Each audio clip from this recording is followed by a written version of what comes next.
since we're... All right, well, I'll try it this way. And for those of you who don't know, I'm RheaMae Hubbel, and this is my daughter Jean, and she's my very good assistant. And I will tell you a bit about the history of feed sacks tonight, and then I will show you some items that are made with feed sacks. And I have two little helpers, Miss Coopersville and another Miss Coopersville, and they're going to help being models tonight. And later on, if you have questions, I'll take your questions. And we also have here tonight a collection of feed sacks that belong to my sister-in-law, Pat Hubbel, which, as you probably know, she passed away, and they now are in the hands of Melissa Hubbel. And if you are interested in them later, after we're through, and you wish to purchase any, you may do that. Okay, let's start in first about the history a little bit. Some of you have walked around and seen these old feed sacks that are up here. And feed sacks came in white thick bags, and later in gunny sacks, but before that everything came in barrels. And those were okay, but you know, for especially on the farm for younger people or the wives who took care of the chickens, a barrel was difficult. So they started putting them into bags. And the first bags were printed with the logo of the company on them. And they were, at the point in time when they got to be white, then women would take those and bleach them like anything and make them white and use them for numerous different things.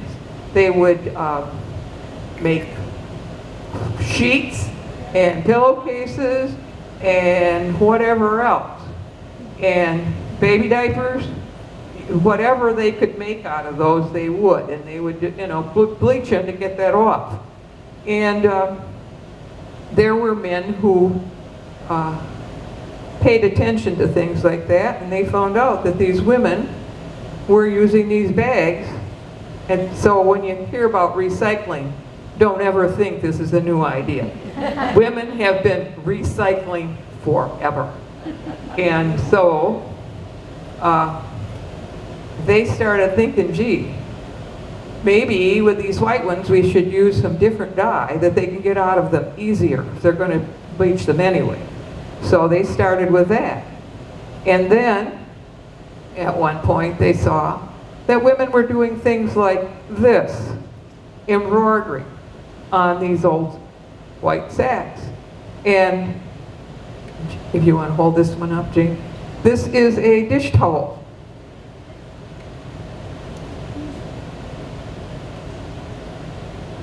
And another dish towel. And ladies always wanted nice things in their kitchens. Well, they made them nice by adding something to them. Here's a pillowcase. Not only did they embroider on it, but they added bric-a-brac. Anything to embellish this old white sack so that it was more attractive. Now, some wise man decided, gee, these women are using these sacks. Let's see, how could we get these women to buy more sacks, or maybe sacks from the mill that had something a little better than just white sacks.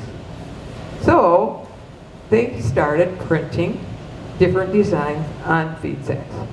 There are thousands of different designs on feed sacks. All right, here's a dish towel. And you may not be able to tell from back there, but this is little girls washing and wiping dishes. And this was made in at least 4 different colors that I know of. There were blue ones, red ones, and green ones, and the orange ones. And so it worked out the way this guy thought. You know, if there's a mill in this town, and there's a mill in this town, and one has these bags that you only get white and you have to bleach them, and if you can buy the color bags, ladies who, you've heard of egg money, women on the farm were the ones who took care of the chickens. They were the ones who would make something out of feed sacks. These are pillowcases made of printed feed sacks. And that was a lot quicker, easier to have these, and prettier too, because they're already with a nice design on, and so there they were. They made tablecloths out of these feed sacks. And for the little dining table, that was just nice, and you didn't necessarily put it on there when people were eating, but after the breakfast was over and you wiped off the table, you would put this little tablecloth on it. It looked real nice when your friends came over for tea. Now, then, let's think about this. They were making skirts out of these things, and also the pillowcases, so they started making border prints. And you can see this is a pillowcase. You can see that how you could make that into a skirt, and there are several different ones here. Red seem to be the most popular, but I've seen them with the yellow edges too.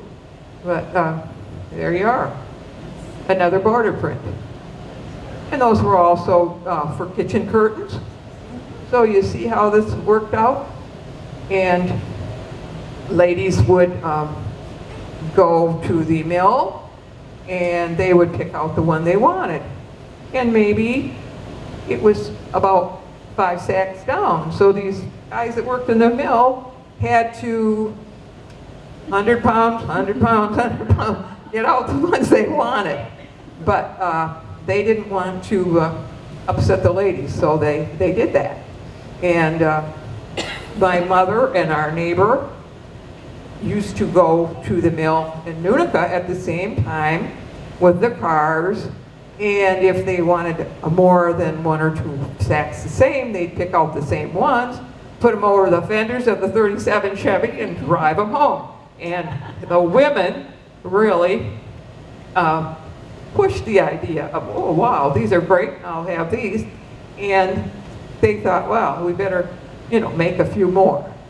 So these are some of the things that they did make with them. Now, here is one that they made just the stripes on, so that all they had to do was pull out the thread and wash it, and you've got a big towel, or you could have a couple of towels. And so it was toweling already made. Now, there were some sacks that were then also in solid colors. And sometimes when you're making something and you want 2 colors, you'd like a solid color to go with the other one. And this one has never been washed out, just because I wanted you to be able to see. Here still it's on here. And there's directions on here on how to get this out of here, how to wash it out. So they came in many colors, and at any rate, they were popular also if women were making something where they wanted to put a couple different colors in. Now, let's see here. We've got some other feed sacks here that are, oh, here they are. They weren't all feed sacks. Some of them were flour sacks, and some of them, instead of printing on it, they printed on paper, and this is glue that will wash out. And you could have a little bag the way it is, or if you like that, you could use that and maybe get another one like it and make something for a child. Different sizes of bags and flour bags, chicken feed bags, let's see, flour, sugar, chicken feed, lots of different things that came in the printed bags.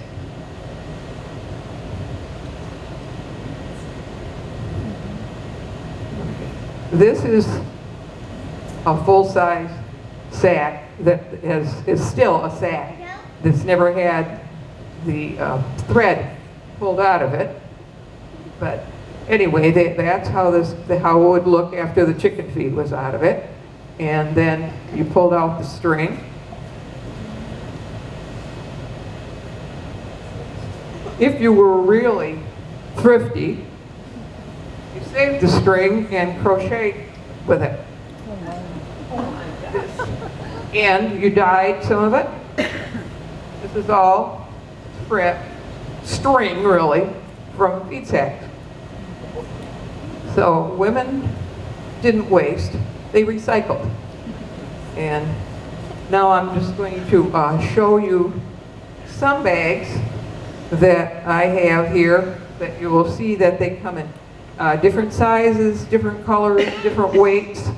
But usually with the one like that bag, people say, well, how do you know it's a chicken feed bag or a feed bag? Well, I know by looking at them or feeling of them, but for somebody that doesn't, if you pull that thread out, that string, around the edge will still be holes because the holes were large, and there will still be holes around the edge. Now, later on, they made some, and this is probably for flour because it's very fine. It isn't as coarse as some of the others. But they did make them out of different weights of material. And, you know, if you're an apple farmer, maybe you'd like to have, you know, curtains out of that one. Or, if you're a nice Dutch girl, maybe you'd like to have some curtains out of this. This is tulips and Dutch girls. And they made that in more than one color. I know that too. They had little red tulips with the plain blue instead of the aqua.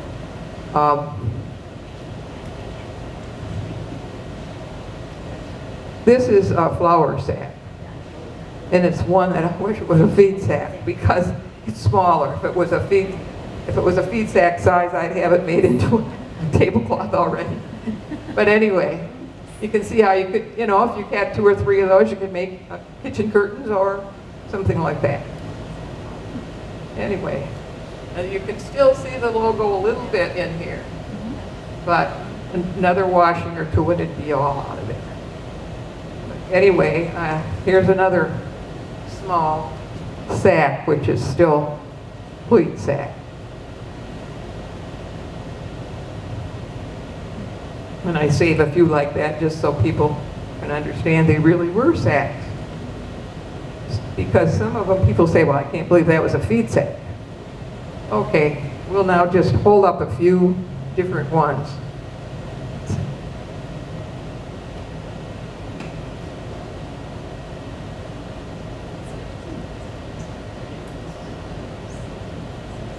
As you look at them, you think, oh, I could make this or that or that sack. Here's another smaller sack. And it's probably a flour sack because, again, it's very fine material. And as you're noticing, many, many different patterns. Now, if you like little pigs, these are little blue pigs. And for somehow or other, I have 3 of those bags. So if I wanted to make curtains for a whole room, I guess I could. I don't know what room, but. And some of them were only 2 colors. But now here's a nice one too, with pansies all over it. Now, let me see here. I want to show you some other items that women made. Pot holder.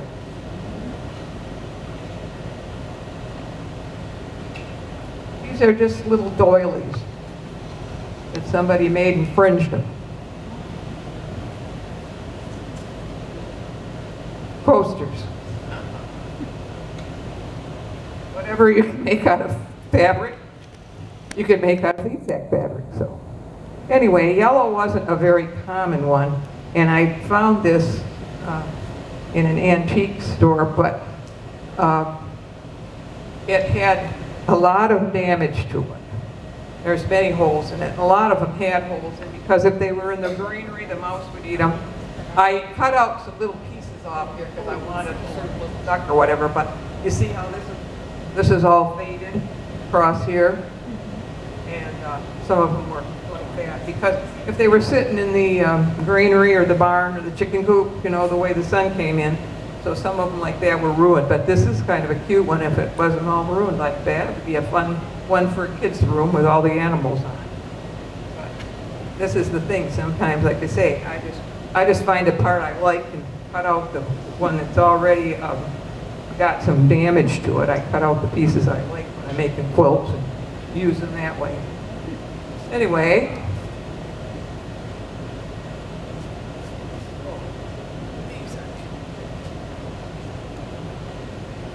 these are little girl's apron, little sun apron, and that's one that needs no ties. It just flies, goes over your head, and it's already on, and you can't get out of it, so it's a good thing. And here's one for a little bit bigger child, and I found those. People say, where do you find these? I found those in an antique mall in Wisconsin, actually. So anywhere in the Midwest, there were women who raised chickens for eggs and egg money and for meat. Now, I make a lot of quilts, and there's always scraps, and if it's 2.5 inches square, it's big enough. This is called postage stamp. And I've made a whole quilt top postage stamp. But anyway, don't waste the scraps, you know. And some of you may recognize Eloise, who lived in a big hotel in New York, and I found that. I don't remember where I bought that apron, but it just fit her, so she gets to come along every time because she's got her apron. Now I'm going to, Jean and I are going to hold up quilts, and I can't hold quilts and hold this, so we'll talk about the quilts a little bit after we hold them up.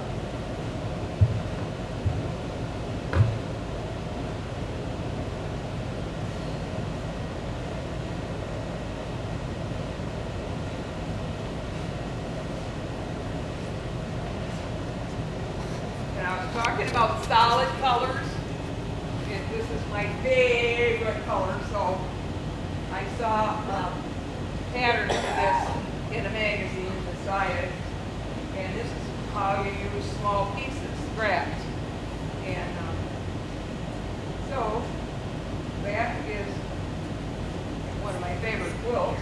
Let's turn it over. In about 15 years ago, somebody decided that they were going to make bead sack looking material, and they had it for $8 a yard, and nobody bought it. And then it was $6 a yard, and nobody bought it, because those of us who are bead sack people wouldn't do that. When it got down to $2 a yard, I thought it'd make good backing for my bead sack. So